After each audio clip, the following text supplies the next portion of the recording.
Okay, so you've got, so chapter 4, we're going to finish up discussion of chapter 4 today. Your assignments aren't due until next Tuesday, and the assessment isn't due until, goodness, 2 weeks after that. So right before Thanksgiving, so you still have some time to get all that stuff done. I am getting lots of good questions on the homework, so just be patient with me. I've had a lot going on the last few days with all that stuff. Hopefully it's over now, that I won't miss anything else. But I will get back to your questions. Don't forget, you have study groups as well. So just kind of as a reminder, you got together with them early in the semester. I had you meet each other. So, you know, if you've got some stuff, you know, you're kind of batting something around in your head, you don't really, you think you know how to do this, but you're not getting the right answer, that's also a resource that may be quicker than me getting back to you. Although I do try to get back to you at least by the end of the next day. Sometimes that's not possible, but that is my goal, to do that. So, but you know, keep asking questions, and we will get through all of this. Before we start out, any questions right now? Okay, let's get back to it then. So we are,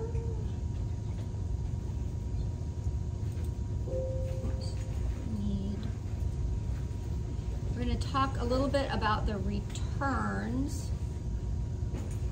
Let's see, we looked at the W4, supplemental, the gross up. We did all that. We looked at the W2.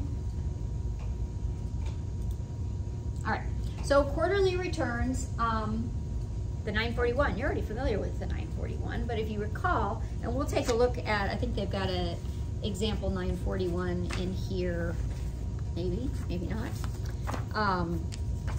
to take a look at. Maybe they don't. Let me pull one up. Show you where the federal income tax goes for the quarter.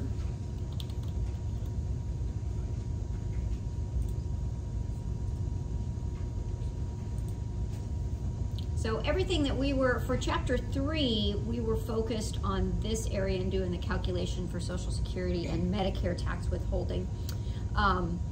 The federal income tax is just one line right there. So whatever in total was withheld for the quarter is going to go there on line 3, and then gets added down, added into the amounts. Let's see, line 3 down here, taxes before adjustments. So that is factored in then to the amount of tax due to the IRS by the employer. As well, the deposits that are made, and we're using the same schedule, the same deposit schedule that we looked at in the previous chapter, applies to amounts withheld for federal income taxes. Also, it's just that though that amount is going to be bundled together with amounts that were withheld for Social Security and Medicare taxes, as well as amounts that the employer owes for those Social Security and Medicare taxes. Okay, so that just all gets bundled together. When you actually go on to the EFTPS website and enter it in, there are spaces there so that you can distinguish between the types of taxes that you're paying. So you have a spot to put the total amount of tax that's being paid, and then you also have a spot for how much of this is federal income tax, how much is Social Security tax, how much is Medicare tax. But it does all get bundled together. Again, we're on the same schedule, so we don't have to go through this 941 stuff in detail. You've already got that mastered from last chapter, and we don't have to go through the different deposit schedules because you've also got that mastered from last chapter. So if you need refresher on that, you can refer to what we talked about in chapter 3. So there are some other types of forms that employers may have to file for individuals who aren't employees. So we're talking about contractors now. So because employers, well, companies are required to report the total amount that was paid to contractors during the year if that amount exceeds $600. And if the individual receiving it is either a sole proprietor, so just a single individual who is an independent contractor, or partnerships. Partnerships also are required to receive those 1099s. They also include in that special category of attorneys, because apparently they don't trust attorneys to report their income properly. So regardless of how attorneys, the business for attorneys, the law firm is organized, attorneys have to receive these 1099s for any payments as well, or these forms, which are called 1099s for these payments. Additionally, so if that contractor is required to give the company identifying information, so their social security number or their employer identification number, they fill out what's called a form W-9. So like we have that W-4 that employees fill out to give the employer information on withholding for the employee. Contractors also have to fill out a form called a W-9. Now it's not to give information about withholding, but it's to give them information about their taxpayer ID number, social security number. If they don't provide that, then the employer or the company is required to withhold from their payments. Because the idea behind that information is that then it can be reported on the 1099, and then the IRS gets information about how much the contractor received during the year. The IRS's view on that is, okay, if you're not going to give us that information, how much was received, then we're going to withhold those taxes at the source. That is called backup withholding. Backup withholding can also apply to interest, dividends, and certain other payments in addition to payments to contractors. So anytime a customer or a contractor does not provide the required taxpayer ID number to the payer is then also required to institute, to have backup withholding.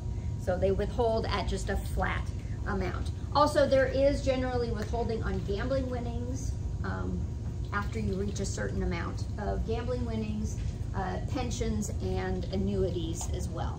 But it's not the W-4 that's filled out, it's a W-9 form. A W-9 is a lot less complex than a W-4. Essentially just asks for your name, your address, your social security number or taxpayer ID number, and it asks you to attest to whether or not you're subject to backup withholding. So we already went through the 941.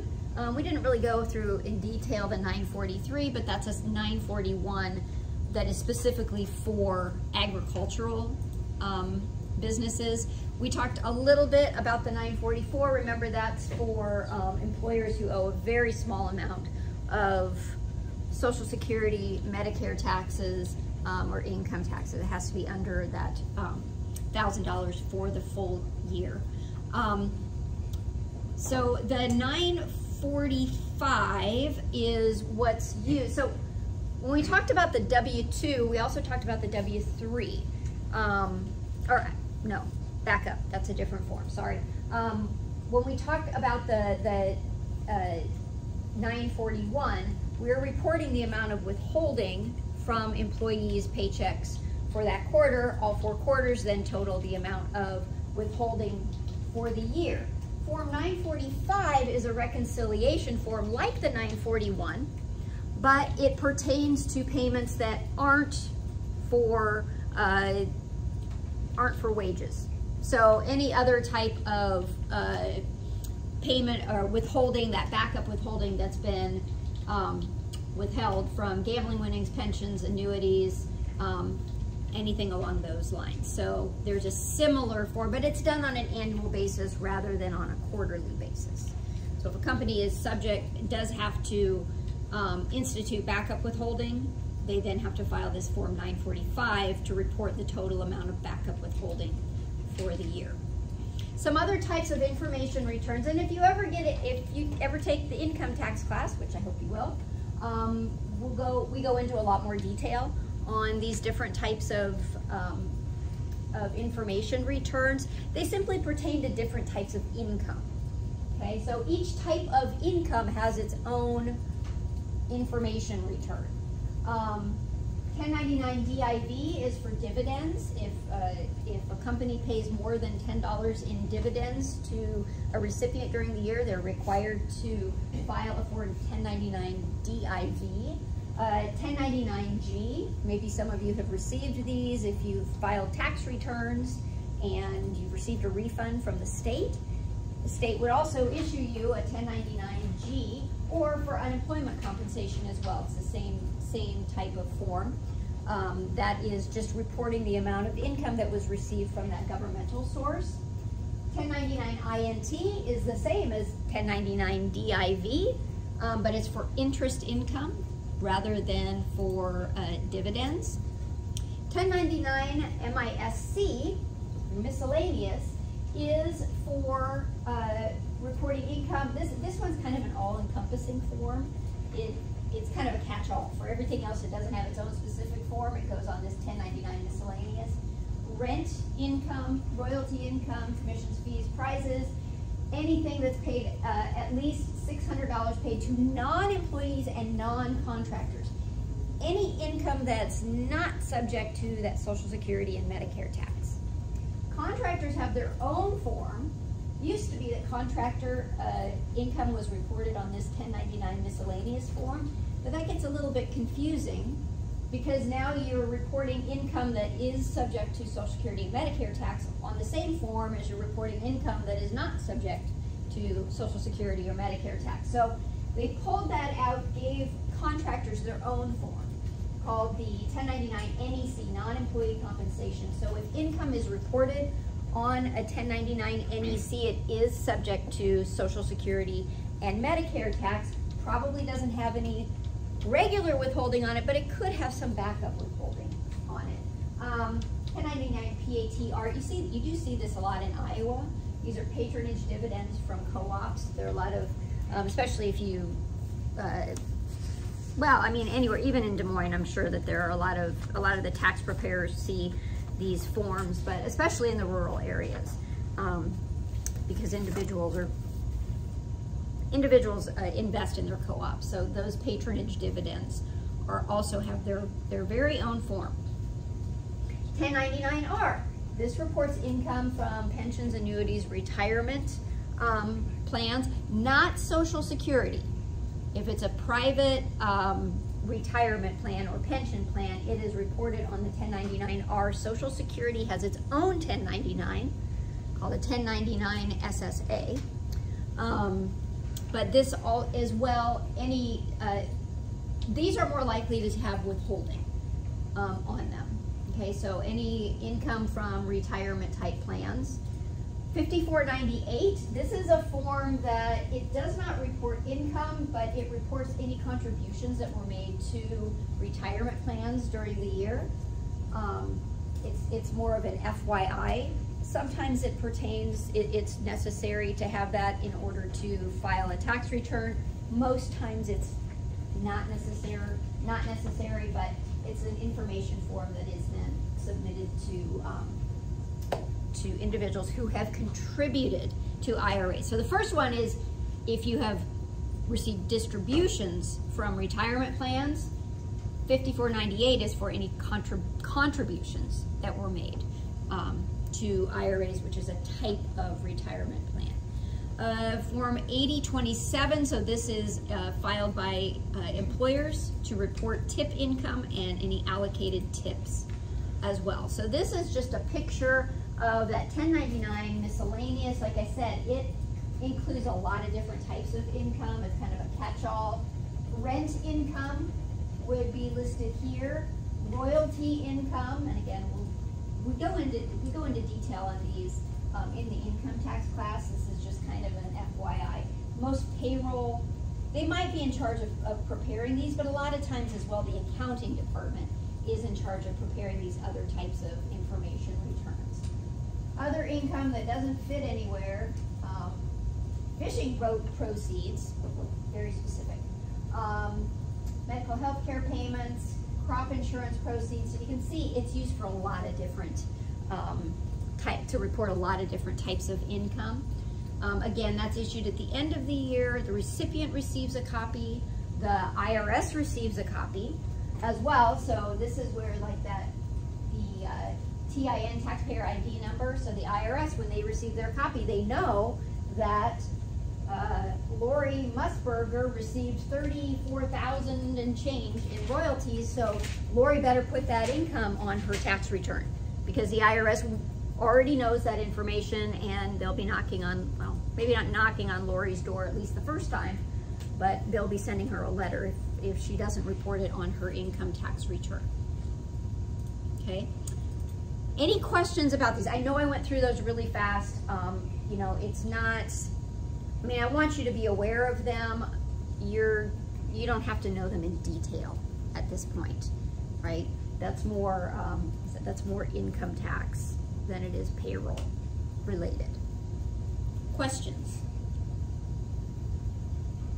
Okay. Most of them do have like limits as far as the amount. Like I said early on, the dividend report and the pensions and the interest income. So it has to be over $10 in total that was received during the year for the payer company to be required to send one of these forms out. If it's under that amount, they're not required to, but they may still send these forms out. There's nothing stopping them from sending these forms out. So, and each of these forms also, like we've got the W-2 has the W-3, where the W-3 reports the total information. It's a summary of all the W-2s. Same thing here, but it's called a Form 1096, where it reports all of the 1099 DIVs, all of the 1099 INTs. So it's a summary form for those payments. Let's see. All right. Let's see what we have left here, because I've got to go through. Let me just see what we've got going here. Okay, cool. So we got a couple more things that we need to cover in this chapter. One is, I'm going to come back to the state and local income tax because I want to talk about Iowa. I want to show you some information about Iowa. I want to make sure I actually have the forms up here online. I think I do. Iowa has a system that's very similar to the federal system for withholding. That is going to change, I'm sure, once we move to a flat tax. Let's see here.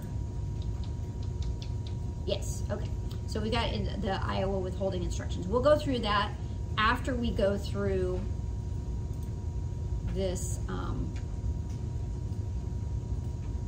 pre-2020 methods of withholding. Okay, so remember for the, well, you guys can tell me, what are the 4 factors that we need to know in order to calculate federal income tax withholding using the method that we've already looked at? So we've got 4 factors. What are they? Filing status.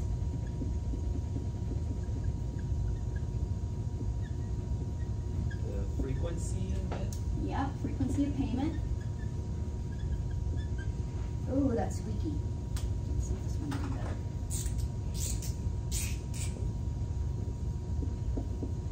Nope, that's even worse. Sorry. My constant quest for the right payment. What else? If they check the box. Sorry? If they check the box.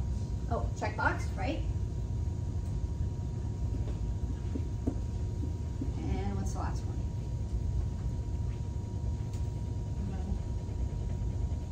The amount, right. So the taxable pay. Okay, so these are the 4 factors that we need for W-4 forms that are 2020 2020 and later. Okay, so we still have 4 factors that we need to know for this older form. So this is 2019 and earlier. And don't, it can be a little bit confusing when we look at this 2019 and earlier. I'm not talking about calculating payroll during this time. Now, I mean, during this time they were calculating payroll this way. But what I'm talking about is the W-4 form that the employee has filled out. The latest W-4 form. Okay, so if the W-4 is from 2019 or earlier, these will be the 4 factors. If the W-4 is from 2020 or later, then these are the 4 factors. Okay, so what are these factors? So we don't have filing status anymore. I mean, we sort of do. Remember I told you early on that essentially the filing status is based on marital status, but they don't ask you, like it doesn't say are you head of household, qualifying widower, married filing jointly, married filing separately. It doesn't ask you any of that. Single or married. So now we're asking, before we were asking for filing status, now we're asking for marital status. Okay? We still need to know the frequency of payment. We still need that information.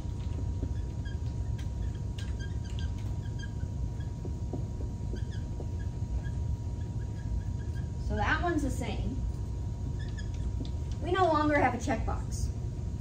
There's no checkbox on these earlier forms. What we have now, or what we had for these forms, we have to know, well, let me put number of allowances. Number of allowances. I'll explain what that means in just a minute. It's kind of a long story, but I'll explain a little bit of the history of that. And then the 4th item, we still have to know taxable pay.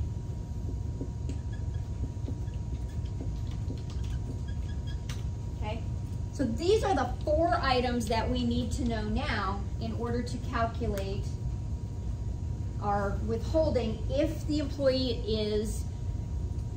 has reported on a W-4 that is from 2019 or earlier. Okay. If they've got on file a 2020 or later, then we don't care about these factors. We're going to use this method here. So you can see this is the same frequency of payment.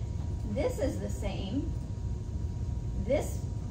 We've got 2 factors that are different. Single or married now. Now, I mean, it's similar in manner to filing status, but single or married, and then the number of allowances. All right, allowances. What the heck are allowances? So first off, the reason for the change between the 2019 and earlier forms and the 2020 and later forms was due to the passage of an income tax bill that had some major changes to the income tax rates, system, how tax is calculated. There were huge changes that took place. This bill was passed in 2017. Most of its provisions were instituted in 2018 and 2019. They kind of gradually were instituted implemented in the years after. But what happened with that change was the old system of calculating withholding now didn't really relate very well to the new income tax code. So if we had kept this, withholding would not be sufficient to apply to the new tax law. Okay, so they had to change some things about it. One of the big changes that occurred in the income tax law was we did away with what are called exemptions. I don't know if any of you filed your taxes before in 2017 or earlier, but they used to have what are called exemptions. Exemptions were a type of deduction.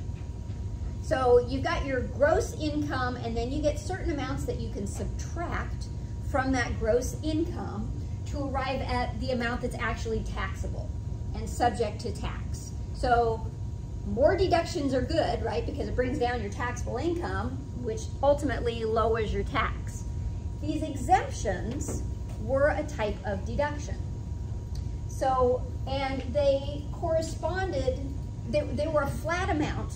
I think when they did away with them, they were a little over $4,000, but you would multiply that amount by the number of individuals who were claimed on your tax return. So if you were a married couple with no children, you'd get 2 exemptions, and you would multiply that 2 by the 4,000, and you'd get a deduction of $8,000. If you were a married couple and you had 4 children, you'd get 6 exemptions. And so you would multiply that 4,000 by 6 and get a deduction of $24,000. So the more individuals you had on your tax return, the higher the number of exemptions, the higher that exemption amount was, which meant the lower your taxes. So these allowances essentially sort of corresponded with that concept of the exemptions. The more allowances you had, the less your withholding would be. And that was supposedly to relate as closely as possible to the number of exemptions that you were going to claim on your tax return. Now, once we did away with the exemptions though, this no longer was relevant. So that is one of the big things that this new method helped to address. Single or married, and then moving to filing status, again, that was an attempt to be more accurate with the withholding so that we can get closer. The ideal situation is that you don't owe anything when you file your taxes because you've already paid it all, but you don't really get much of a refund back either. That's the ideal situation. Now, some people like to get big refunds back, and I get it. In the days when interest rates were almost 0, they're not 0 anymore, that didn't really make much sense, because the whole concept of that is, well, you could be using that money yourself and investing it and saving it and earning interest on it. Instead, you're giving the government an interest-free loan with your refund. Now that interest rates are higher, that may be the case. It wasn't the case for a long time. All right. So these, in addition to the number of allowances being related to exemptions, it was also related to tax credits, itemized deductions. These are different types of itemized deductions as well. So it was sort of related to that. Another thing that the new tax law eliminated that big deduction, right? That was a pretty hefty amount of a deduction for individuals, helped to lower their taxable income. Well, in exchange for eliminating that, they increased what's called the standard deduction. So everybody receives a standard deduction on their tax return. And they get a choice between a standard deduction and itemized deductions, and they take whichever is greater. Most people, the standard deduction is greater than any itemized deductions are, so most people take standard deductions. What they did was they essentially doubled the standard deduction. So for married individuals, it was sitting at about, well, they didn't exactly double it. I think it was about it was between $12,000 and $16,000 for married filing jointly, and then they increased it to about $24,000. Now that increases every year due to inflation, and actually in 2023, it's getting a big jump. And that is based on filing status. So now we're putting more emphasis on filing status in the tax code. So we changed that simple question of are you single or are you married to what is your filing status? Because now it was more relevant with regard to, because more people are using the standard deduction rather than itemizing, And so it became a lot more relevant to many taxpayers. All right, so that's kind of the history of why we had this change. The reason we have to still figure out the old method of calculating income tax withholding is because it is still in use. It's being phased out gradually, and I would assume that at some point the IRS is going to say, okay, we're not going to do this anymore. You have to fill out a new W-4 for your employer. Right now, people have a choice. If they haven't changed their W-4 since before 2019, they're still using this old method of calculating withholding. Okay? The only time it would change is if an employee chooses to fill out the new form, which they really should do, or if something has changed in their, like maybe they aren't single anymore, they got married, so they have to change their W-4, they're going to have to use the new form. Okay? All right. So these are our 4 factors that we have to look at. Let's take a look.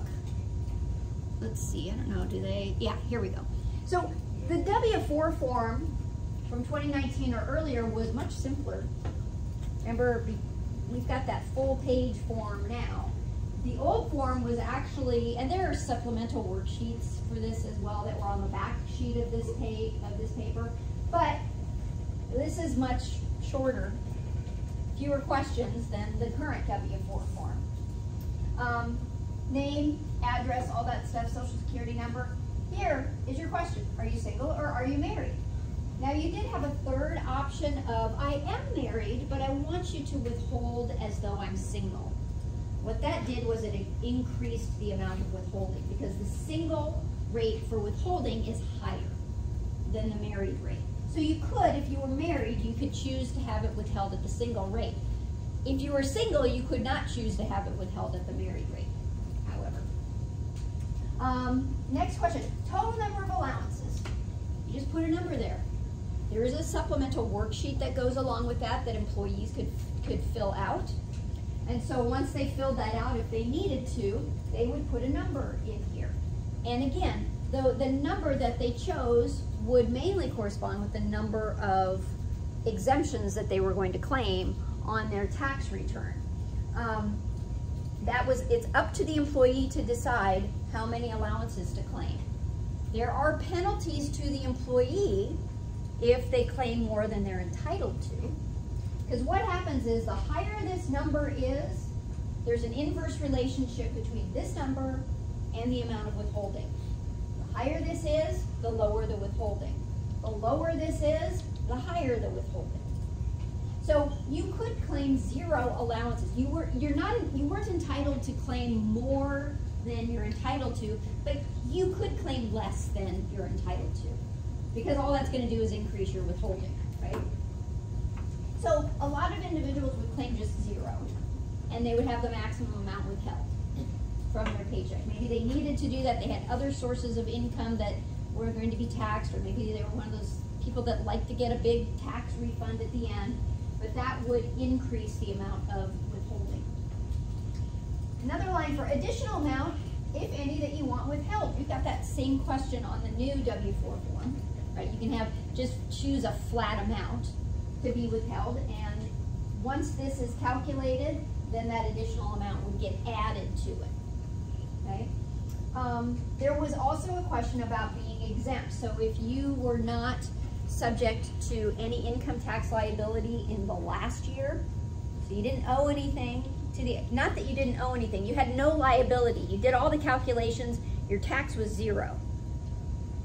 If that were the case and you expected the same thing for this year, then you could write exempt in there and they wouldn't withhold any federal income tax. Most common use of that is for like high school students, college students who are just working in the summer. They don't make a whole lot of money. They don't want to pay to have to file a tax return and then just to get their refund back, so they could file exempt so no income was actually taken out to begin with. And then all you had to do was sign it and you were done. That was it. But it addresses So we would know this from the frequency of pay from the payroll department. We would know the amount of taxable pay, obviously, when the calculations are done. But what this form did was it answered our question about single or married and number of allowances. Okay. Questions about how this is set up. We will go through a calculation, how we use this information to then calculate the withholding.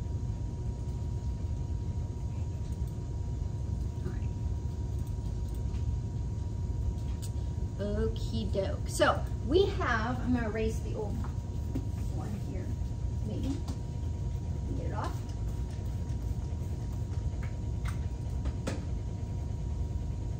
So just like we've already done, there are two methods of withholding under the old system as well.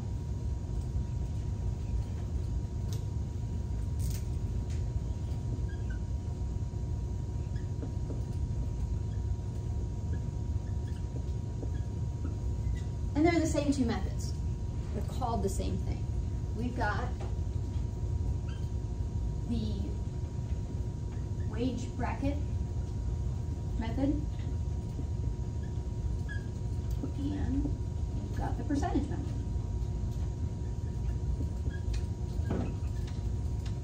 And just like we've already gone through, one of them is a table that you can simply look up the information, which is super easy, right? You just have to know these four factors. You just have to know these four factors and then you apply it to the table. But just like the other table, it doesn't go on to infinity, right? It ends at a certain point. So that's when we have to then use the percentage method. The calculation for the percentage method is similar to what we've done, but there's an extra step involved, kind of in the middle of it. All right, and it has to do with the number of, taking into account the number of allowances. All right, so let's look, I'm gonna bring up, we use the same tax table, but you see on here, so we've got we looked at the wage bracket method tables for 2020 or later, and the percentage method tables for 2020 or later. Now we're going to look at the wage bracket method tables for 2019 or earlier, and the percentage method tables for 2019 or earlier. Okay, so let's look at the first one here. Wage bracket for 2019 or earlier. Looks fairly similar. Now it's just a table, again. You got to pick the right table. So that the table that you pick is going to be dependent on the frequency of pay. Okay, right here we've got the weekly payroll period. And then you've also got to pick the table for the correct marital status, single or married. Here we've got married persons on a weekly payroll period. So we've got two of those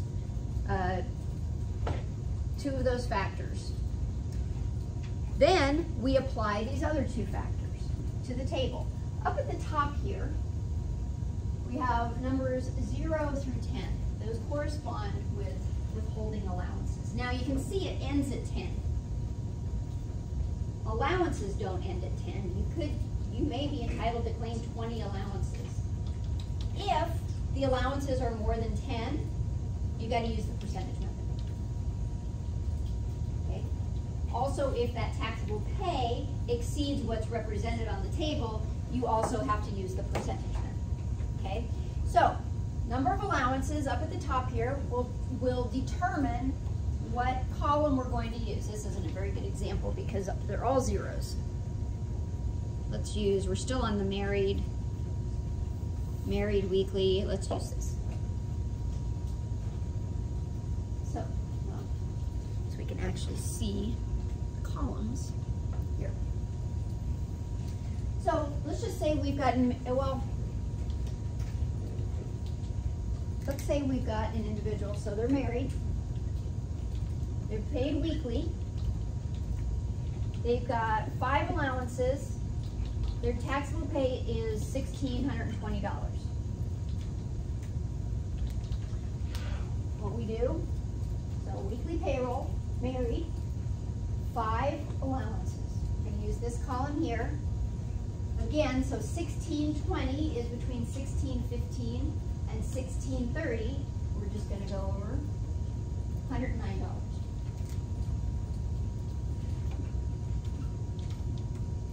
In withholding, given that information.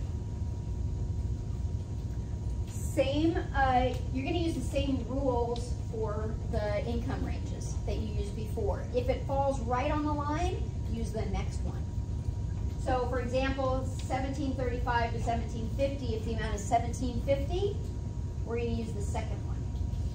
Okay, whichever one is higher is what's going to be used. That's not too bad, right? Same concept. So we have all those 4 factors. We can find the right table, and then we find the right table that pertains to single or married, and the frequency of payment, and then we'll use the number of allowances and the taxable pay, number of allowances from that W-4. So for individuals that even want to change the number of withholding allowances, they have to use the new form. Okay? So there probably aren't very many people in reality that are still using this form very much, but there are still some out there because they still make us learn it.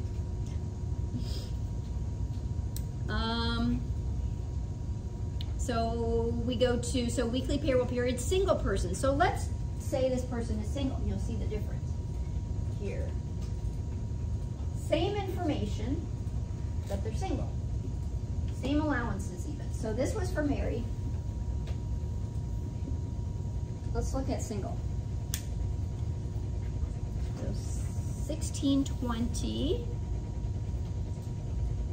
1620, so you can see that falls right on the line. So we're going to use this one.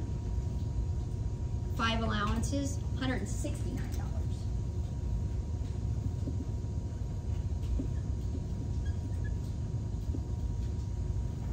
So you can see that single rate results in more withholding. So married individuals, if they wanted that additional withholding, they'd have a couple of choices. On the W-4, they could just put in an additional amount, or they could say, I'm married, but withhold at the single rate. There are tables in here for, so we've got bi-weekly, married, bi-weekly, single. Semi-monthly, married, semi-monthly, single, right over there. Monthly, married, monthly, single. So again, when you're doing the calculations, make sure you're on the right table. Okay? Because it's really easy to get messed up. For example, so let's see, we accidentally did the married, we were on the married monthly table, and it was $1,620. Well, we would have 0 amount of withholding. That's a big difference between 109, right?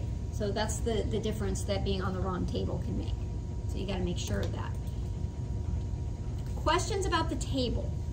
This is the wage bracket method. So like I said, very similar to our wage bracket method that we used for the 2020 and later W-4 calculation. All right, so now let's get to the really fun stuff. We are going to look at, unless anybody has any questions. Okay. Now, let's look at the percentage method tables. Okay.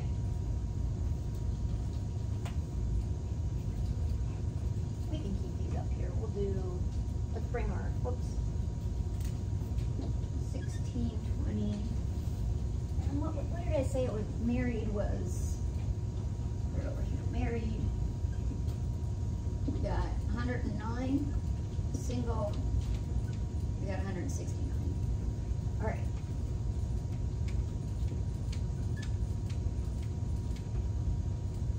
Actually, put that up here. Married. Oh, these pins. Hold on a second. I think I have one in there.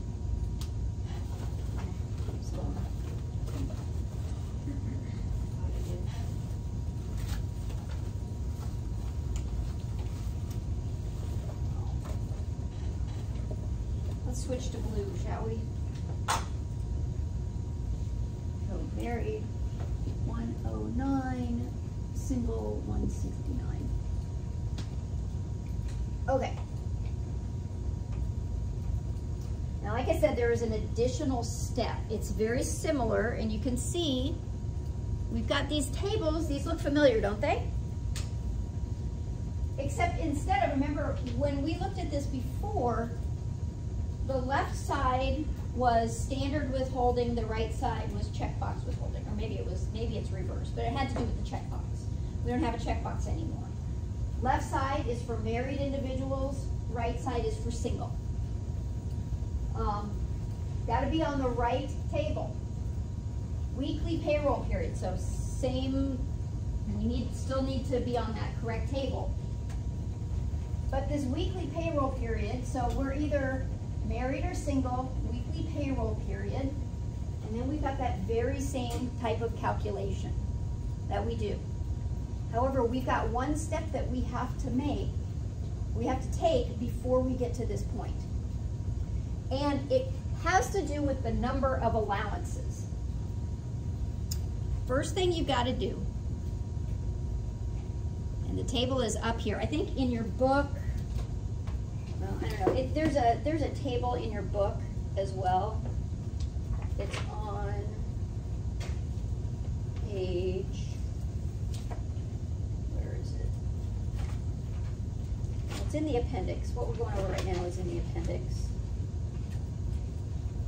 It's at the top of page 4-39. It's figure 4.13. It's the same information as this. Yes. Okay. So what you have to do before we get to that, figuring the correct table that we're going to use and have that whole calculation again, you need to apply the number, the appropriate number in this table, multiply it by the number of allowances. So, in this case, they are paid weekly. We're going to use the weekly amount of $83. We're going to multiply that by 5 because we've got 5 allowances. Okay, so 83 times 5 equals, oh, let's see, let me get my calculator up.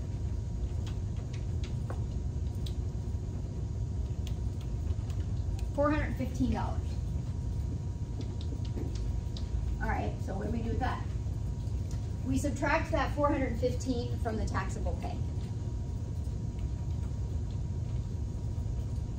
So taxable pay is $1,620 minus taxable pay, $415 comes from here. $1,205. Don't pay attention to my negative sign there. Instead of using $1,620 and applying that to these tables, we use $1,205. So those allowances reduced the taxable pay. You can see how the more allowances you have, the more it's going to reduce that taxable pay. If they had 6, we'd be multiplying this by 6, get a higher number. Our adjusted pay would be lower. If we had a lower number of allowances, so if we had 3, we multiply 83 by 3, we get a lower number, meaning our adjusted income would ultimately be higher, which is going to result in more withholding. All right, so now that we've got that, we've got $1,205. Now we're going to go to the table, which you guys know all too well here. We got to choose the correct table, so they're paid weekly, married. So this is the table we're going to use. If the adjusted wage amount, so this is, again, adjusted wage.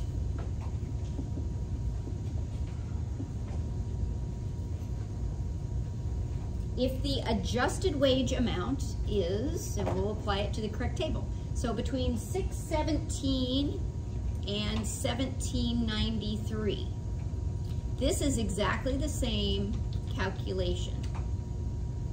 Okay, so remember, the first thing we're going to do, we've got this tentative amount. We'll just write that down, set it aside.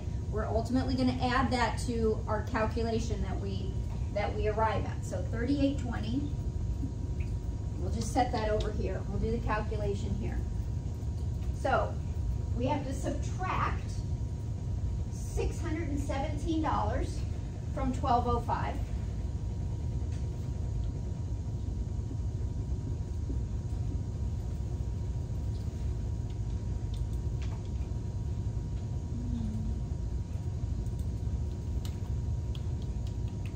$588.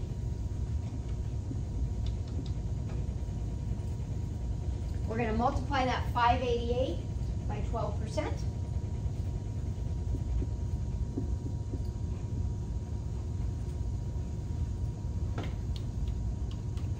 $70.56. Sorry, no, this is low. I'll put this up here. $70.56. And then we're going to add our 3820.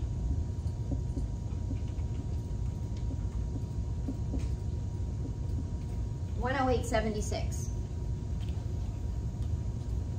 We had 109 before. 108.76. That would round to 109. Let's do the same thing, but assume that they are single. We had calculated the 169. This calculation is going to be the same. So if we change this to single,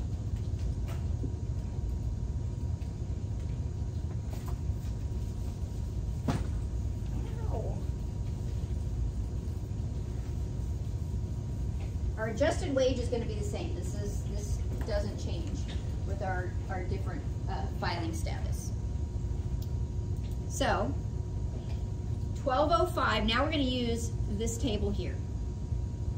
1205 is between 855, whoops, 855, oh my goodness, that's what we're going to use, and 1737.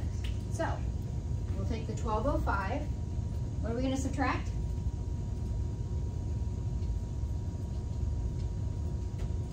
Well, first up, I guess we need our tentative amount. Tentative amount is 89.66, right? So 89.66 is our tentative.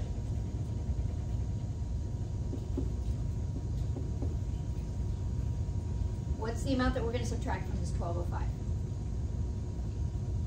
Can you see it? Is it too small? 855.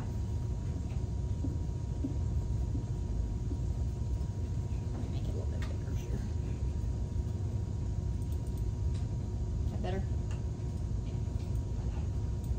So 855. So 1205.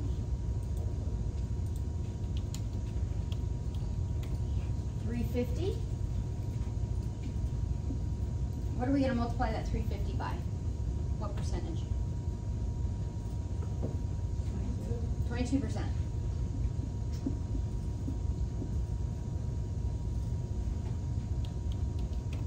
$77.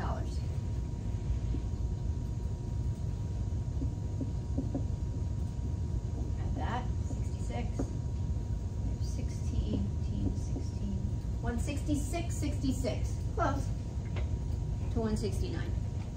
Remember, this is precise. This is based on a range of income. So that's why you're going to see it. You're most likely going to see a slight difference, just a few dollars. If it's more than a few dollars, if it's like $20, then something's wrong, right?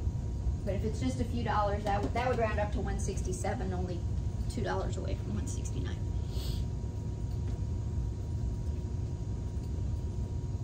Let's do another one. Let's do some different numbers though. All right. I don't think we need to practice with the the wage bracket method. You guys have that down. That's pretty easy, but this one, we may want to practice a little bit more. Okay, so you guys give me some information. Single or married? Married. Married. Excellent. Frequency of payment? Bi-weekly. Number of allowances? 3. Taxable pay?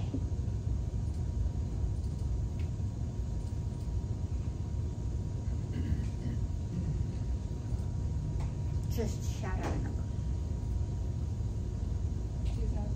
2,000. You say 2? 2. All right, here we go. Okay, so again, first thing we need to do is reference our table up here. We are being paid bi-weekly. So now instead of $83, our number is $165. We're going to multiply this by the number of allowances. So here's our step 1. 165 times 3 equals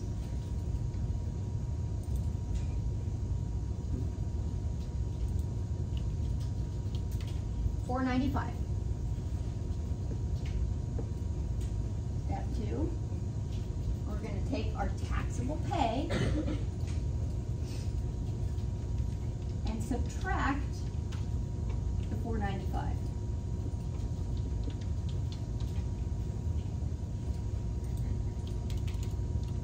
Oops, $1,505.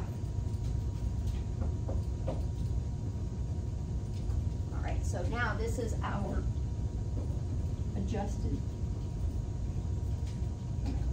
Okay. We're going to apply our adjusted pay to the correct table. So our first thing we have to do is find that adjusted pay. And then we apply it to the correct table. Okay, based on, again, bi-weekly, married. So I'm going to scroll past that, bi-weekly, married. This table right here.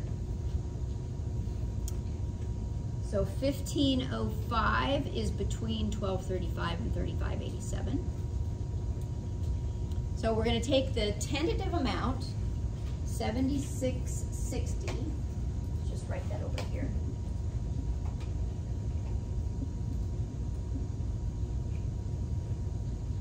And then we're going to calculate the rest. So we're going to subtract the 1235 from our 1505. I'm sorry, I'm the wrong way.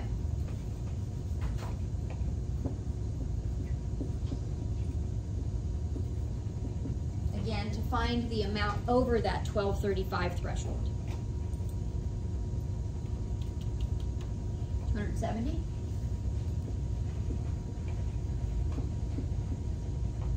We're going to take the 270, multiply it by what?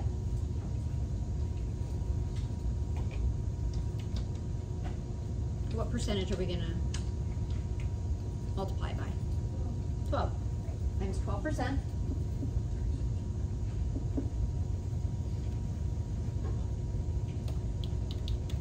$32.40. Step 5, we're going to add this and this. So $32.40 there, plus $76.60 came from here. 109. Ah, actually the same. The other one. That's a coincidence.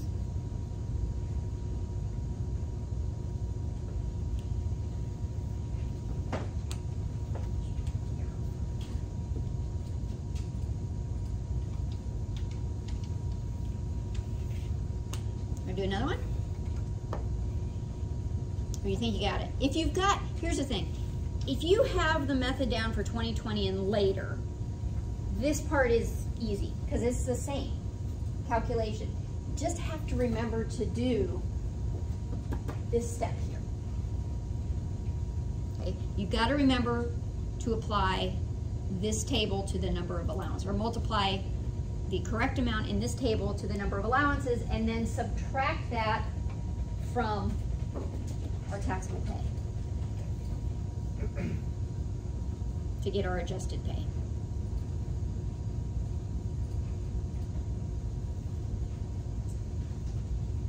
Questions?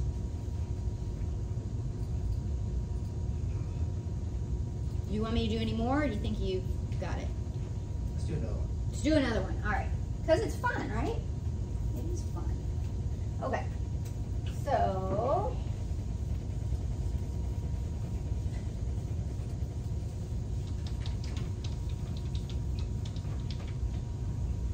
okay. So are we married or are we single? Single. Single. How often are we paid? Quarterly. Quarterly. Make sure they've got the, I think it's on here. Monthly, quarterly. Okay. We can do quarterly. Number of allowances.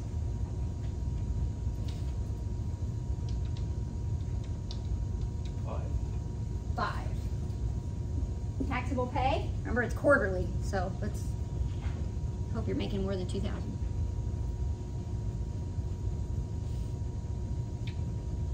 Give me a nice big number, a nice big juicy number. 12,600. 12,600. All right.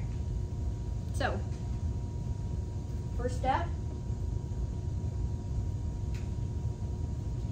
What are we gonna do? Yep. So, now look at our table up here. Quarterly, the amount is 1,075 that we're going to multiply the number of allowances by. Times 5.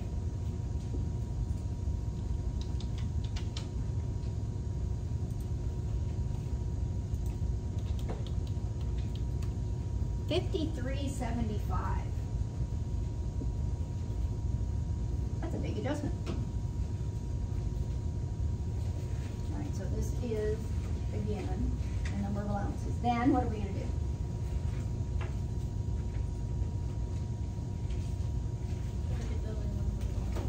Yeah, so we've got to subtract this $53.75 from our taxable pay to get our adjusted pay, right? So 12,600 minus 53.75.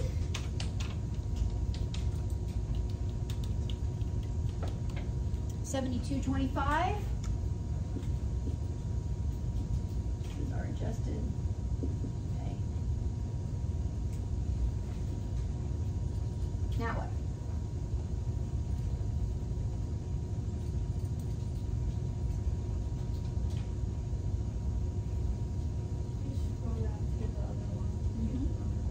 So we've got to find the quarterly. Whoops.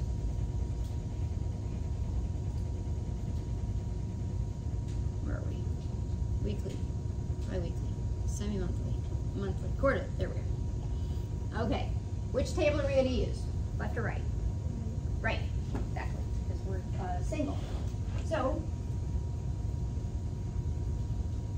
what's our percentage?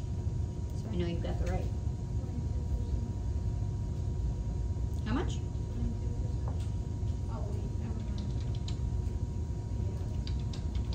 12%. Yep. So 34.75 to 11,119. We're going to use. Woo! There we go. Okay. So we've got our row. So now what do we do?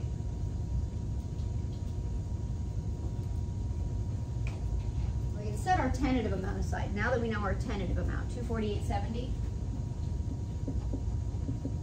Let's just write that down. Just because I have a tendency to forget.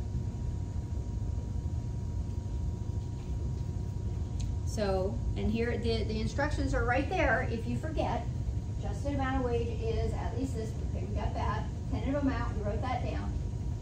Plus 12% of the amount that exceeds $34.75.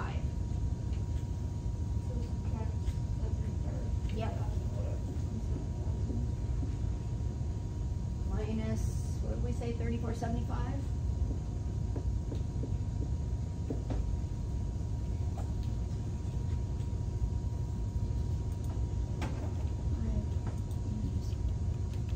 So $37.50.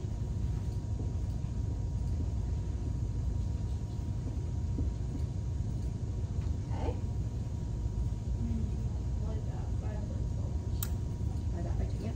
Get bits out of your way here. And multiply that by 12%.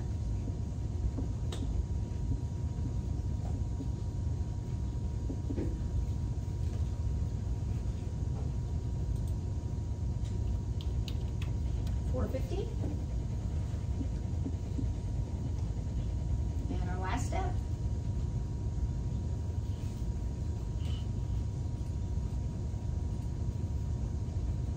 What's the last thing we're going to do? So we've got our tentative amount. We did our math here. Add them together. That's right. Plus 248.70.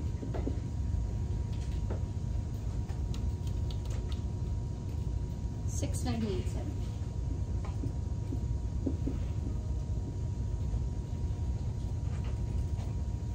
is our total withholding from that $12,600. It seems really low.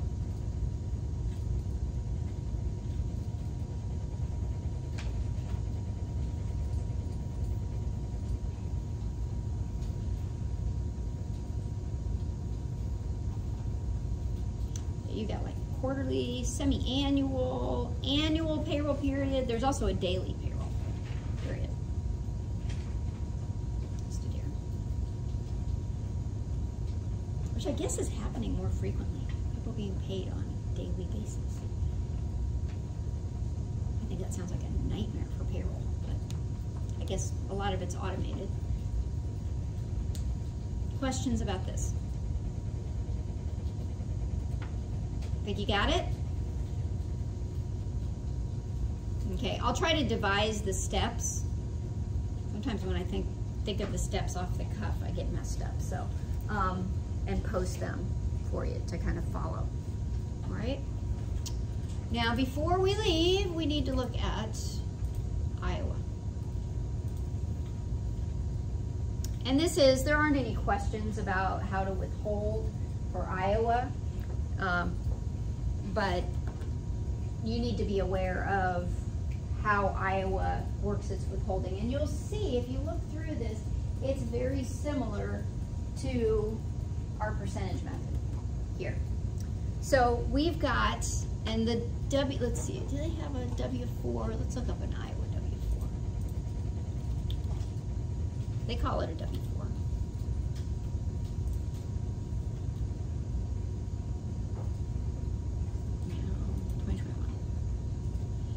Okay, so withholding allowance certificate, there's a little bit more calculation that goes into this, but they do, they still have allowances on Iowa, because the Iowa tax code didn't change in the same ways that hasn't changed yet in the same ways that the federal tax code did. We're still working, but my guess is this is going to be revamped between now and 2017, I think, is when the new tax law goes fully into effect. Iowa is moving to a flat tax, 3.9% for income tax for everybody. So it'll change this.